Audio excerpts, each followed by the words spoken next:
Cam, going into this game, a lot of history was going to be made here tonight. How much were you guys aware of that, and what was the approach and the mindset going into this one? Yeah, it wasn't really much of a focus, but obviously everybody knows what's going on in NBA. It's not a hidden secret. So obviously you don't want to be that team.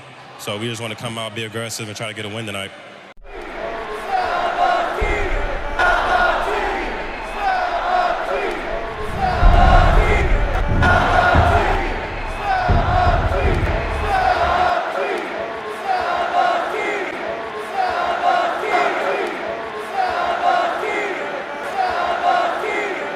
It's a joke. It's all a joke.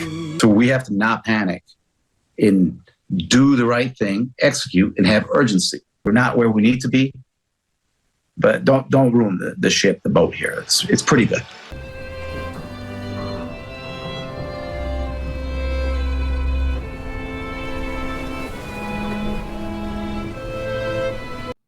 I remember you was conflicted, misusing your influence.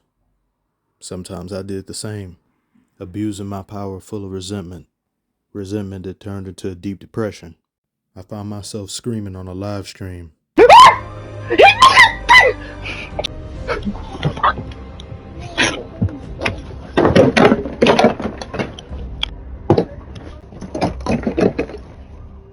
I didn't want to self-destruct.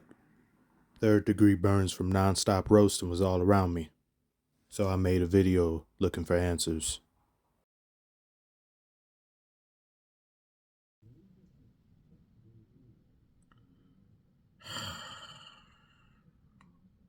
Morning. Nothing good about it. I thought I could bring myself to make a video after the live stream, but to even utter the name of the team that plays basketball for Detroit, it does more than burn my tongue. It scorches my ability to conceive or have children for the foreseeable future. So I thought it'd be better if I waited until the morning, see how things feel. I feel even worse than I did last night. You know what could really make me feel better right now? Some wings. Yeah, but I'm not sure where to get them. So, you know what some fans of certain NBA teams have the luxury of?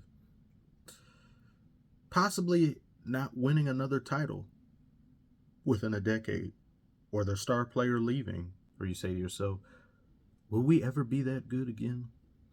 Will we repeat? Will we get to the finals again in the foreseeable future? Here in Detroit, we are wondering if we will ever win a game again. That's how bad things are. And I'm not joking. I believe there was a Vegas analytic where bets were placed on when the Pistons might win, and not just Vegas, but multiple other places of interest don't have us winning a game ever. The only chance we have is against the Spurs, I believe in January, and if we lose that, we probably will not actually win a game for the rest of the NBA season, unless drastic changes are made. Who can we beat? Nobody. What trades can we make? None.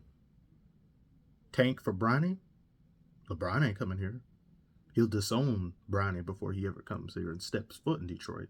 He'll get a high draft pick, number 5, most likely, and a draft that nobody's really even talking about or mentioning. This is year 5, I believe, of the so-called restoral that Tom Gores has uttered so many different times.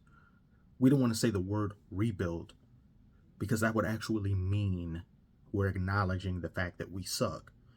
No, we want to restore what was lost, what was traded away, what was forgotten of. But we are no closer to that than we were 5 years ago.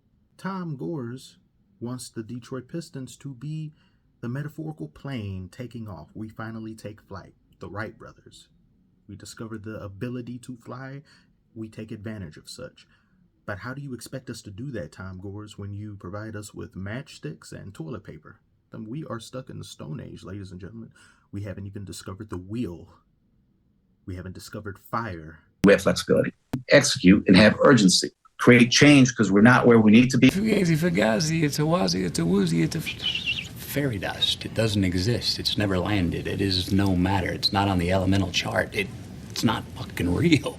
I honestly, I can't he's not, am I not getting it? It's just not registering. He talks of change, talks of lofty things that aren't feasible with this roster. This roster isn't constructed to score. This roster isn't constructed to play defense. This roster is barely constructed to play basketball.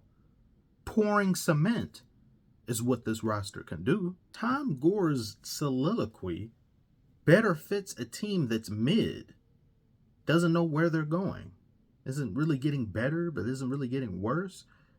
I hear the owner say something like that for that team, I think, it's not time to panic, but when you lose more games consecutively than anyone in NBA history, the basketball weeps. The NBA has gone on for a little bit over 75 years. No one has ever lost these many games this many times for this long. 2 months without a single win. Divine intervention is necessary. Jesus himself must be drafted. Actually, forget what I said, because knowing this front office and how they operate, they would trade Jesus Christ to get Jeremy Grant back and try to correct a mistake that wasn't a mistake until they traded him in the first place for, I can't even remember at this point. There needs to be a changing of the guard. Because clearly when your team is losing this much, you can't start always blaming the players at a certain point. The makeup and whoever makes decisions up there in office, they need to come down here. They need to get themselves on the court and start chucking up some shots. They need to pay in real time for this travesty. I don't know how to carry on. I really don't. We're just going to keep losing games, and I'm going to keep having to hear about it. There's no end in sight to it. And if we do win at this point, I'm going to be angry, because it should have been done within the 27 attempts. We finally won a game. Where was that when it mattered? Imagine being eliminated from playoff contention in December. So close to Christmas. Ugh. Detroit Pistons organization should just start selling paper bags for fans to purchase and wear over their heads during the game. Why does the sun keep on shining? Why does the sea rush to shore? Don't they